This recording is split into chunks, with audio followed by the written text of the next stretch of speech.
Yo, what's up, guys? It's your boy Poet THC coming back at you with another commentary, and this time I'm talking about the Division 1.6 update.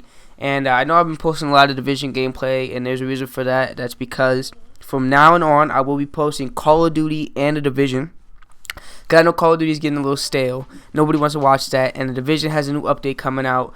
It's already out for PC. I think it's called 1.6 ST. And the PC players get it early, and they get to play it and test it out. So if you guys want to go watch it, their streams right now, and they're on Twitch. So their streams on YouTube and on Twitch. So if you want to go check that out and see everything early, you can go watch that. But I'm gonna tell you the patch notes because I feel like my subscribers should know exactly what the patch notes are. So the first things first, they are extending the Division, the Dark Zone. They're extending the Dark Zone from, they're giving us 7 through 9, which they've been hinting at, I think, since the last patch. And it's about time because the Dark Zone needs to get a little bit bigger. And they're pretty much saying that through 7.7 through 9, you're allowed to do whatever. I mean, not everything. We're allowed to get on top of things. You could go inside of buildings, and they're obviously going to have the underground locations like they do through 1 and 6. So, if you haven't played the Division and you don't know, the Dark Zone it's another world, not another world. It's PvE and PvP. In the outside world, you can only play with your teammates. It's only PvE on the outside. But inside the Dark Zone, you can play against other players and you can play against enemies. So 1 through 6, if you start at 1, you're not really at strong, like really hard enemies. But the higher you go up, the harder the difficulty of enemies are.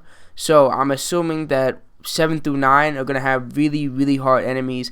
And they're also going to have a bunch more landmarks like every other place has. And I'm assuming the landmarks are going to be 10 times harder since, obviously, if you go up from 1, the landmark's not as hard. But if you go to 7, I'm pretty sure it's all gold players. all gold enemies, and the enemies are just like really hard the higher you get up, and the more damage they do, the higher you get up too. So it also says the Dark Zone will be just summarizing. New landmarks featuring waves of enemies. Landmarks award you with additional loot placed directly into your inventory. So now you don't have to pick it up, and I'm pretty sure you don't have to. It seems like you don't have to extract. And in the Dark Zone, which if you don't know, if you do play it, you cannot fast travel in there as of now, but in the new update you will be able to fast travel between Dark Zone checkpoints, which is amazing because I'm pretty sure if you're in the Dark Zone, I'm pretty sure through checkpoints you have to leave the Dark Zone and go fast travel outside the checkpoint, which is so much effort for no reason when you could just travel inside the Dark Zone, which once again would be good. So this is called the Contamination Events. We also adding new special events to the Dark Zone. Contaminating body bags have been piled up in parts of the subways below the Dark Zone, increasing the strength of the virus in those areas. The cleaners have started sweeping these locations, burning everything in their path, including civilians who happen to get in their way. So, roughly every hour, elite cleaners will appear in the underground location in the Dark Zone. It's your job to stop them. A word of warning, though, the contamination has reached pretty much right now the virus filters that you normally get will not be able to help you from that. So if you know what a virus filter is, you should know that if you go down there, you're pretty much not going to be as protected as you are in other places, like in some places where you can just go there and you don't have to worry about the virus. So to sum it up, there's going to be new contamination events added into the Dark Zone, and roughly every hour, the Dark Zone will spawn in elite cleaners that you have to kill, and I'm pretty sure you're going to get some loot out of that. Leaderboards also being added in. And it says, leaderboards have been added into the Dark Zone, tracking a wide range of different activities, both in PvP and PvE. All tracked activities will be turned into total score. Leaderboards rankings are divided into 3 tiers. Will give you out rewards when they reset on a weekly and a monthly basis. So, pretty much just shoot for the leaderboards. If you want to be on the leaderboards, it's actually really good because then you get the recognition from other players saying that you're better than them.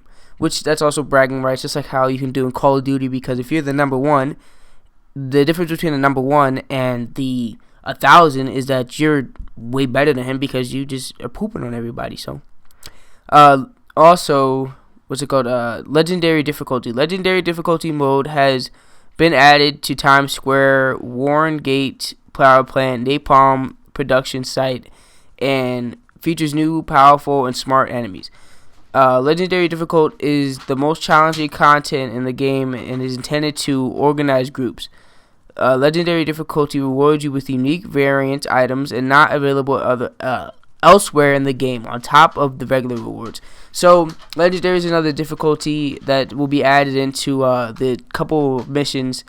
And if, like I said, the missions are Times Square, Warren Gate power plant, and Napalm production site, and that's pretty much it. So if you play those, you can probably play them on legendary, which is probably going to be maybe not harder than challenging, but maybe it is. I don't know. Exotic weapons and named gear sets. So pretty much named gear pieces and weapons are called exotics and have been given their own color in their inventory. I want to see what the color is going to be. I want to say the color is going to be either like a reddish. The color. No, it doesn't really say what the color is. I saw a video today on Twitch where the guy named Chappie. I'm not going to link his channel down, but you should know who Chappie is if you watch the Division. He had a catechus. I want to say that's what it's called. It was red. I think that's what it was, and it looked really nice just because it has a different color. It's no longer gold, because every other gun that you get pretty much now, if you're playing, is gold, so it really doesn't matter. Exotic weapons have their own unique talents, and this change in retroactive. I wonder if that's saying you can recalibrate the weapons. I'm wondering. Exotic weapon sets have been introduced, and exotic caches are available as a weekly reward from legendary difficulty missions. So if you do those legendary difficult missions, you will be getting exotic caches, which seem like they would guarantee you an exotic item. So it'd be good to grind those out, and if you want one of those exotic weapons, that would be the best place to go do it. The gear sets have changed. Alpha Bridge 4-piece bonus now shares the freedom talent from your weapon and increase instead of all three. Frontline 4-piece no longer removes the critical hit chance. Instead, it removes the effect of any mods you have applied to the shield. The Reclaimer set focus on support stations. The 4-piece bonus activates all support station mods simultaneously. It will no longer have an effect on consumables. Tactician authority buff only disappears after you use a skill. And there also is a new gear set that has been added, and it's called the Seeker. If you guys want gameplay on some of this stuff, I would definitely try my hardest to grind out and find the best gear sets. Also, there's a summary of the armor and resistance. So armor has been removed as a major bonus and replaced with health. Gears still comes with base armor and some talents that will give you bonus armor. Health and stamina are primarily means of toughness. Current health rules have been turned into new stats. Resist all. Resistance has become an analogous set of binary. Diminishing returns have been added to status effects. Other parts of the game have been rebalanced as a result to make time to kill and time to be killed stay balanced. All changes are retroactive. I'm not sure exactly what retroactive is, but like I said, if you guys want to read this yourself, go in the description and you guys will see the link to it. I will make sure I have it down there. Summary of changes to skill powers and skills. Skill power has been moved to a system similar to armor, where each new world tier you reach will demand more skill powers to reach the same effectives of your skills. There's a bigger difference in skill efficiency between lower and high skill power builds. Changes have been made in sticky bombs, first aid, and shock turns. We have rebalanced signature skills and made it impossible to trigger a signature skill when you already suffer from its immunity debuff. The tactical link damage bonus has been lowered in PvP. So, if you know what the tactical link is, I'm pretty sure it increases your DPS and like how fast your gun shoots and how much damage it can put out. So it's obviously been lowered for PvP because I'm pretty sure if you have that on, you can get instant melted in some and some gun battles. Here's the PvP balances for people that want to know. Summary of PvP balances: hipfire stability while moving has been decreased and new hipfire camera has been added.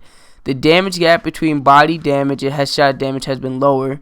When combat rolling, there's now 1 second delay before you can roll again. So you won't be able to roll as often as you used to.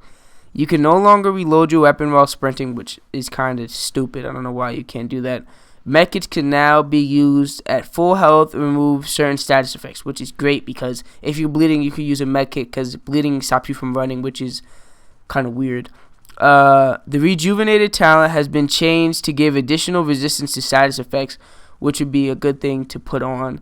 Adrenaline no longer gives an overheal from medkits. Instead, it gives a heal over time. Your enemy's health bar will flash when they use a medkit, which is also good. Like, because you can see if somebody uses a medkit because they have like this like green pulse that comes out their body. Survivability talents like on the move, battle buddy, critical save has seen some balance changes. And here's some other changes. Unlimited recalibration has been introduced. The price increase each time, capped out at 5 recalibrations. What's it called? Helping citizens rewards intel. High-end pistols and survival no longer cost division tech. Scavenger boxes now scale with world tier. Some item prices have been tweaked, so look out for that. That's the economy changes. And also, the in-store game, you also can buy, it says the in-store game added new currency, extend range items available for purchase at special vendors, including new emotes, weapon skins, and vanity items. So, yeah. Other than that, there's a bunch of other changes that I'm not going to speak on because I don't really feel like doing it, and it's on like a 12 minutes. So, I hope I didn't really, mess up too much of the stuff. And if you can understand me, I know my speaking's kind of messed up. But other than that, if you want to go see it, it will be in the description. So go check it out. I'll see you guys in the next video, and have a good day. Peace.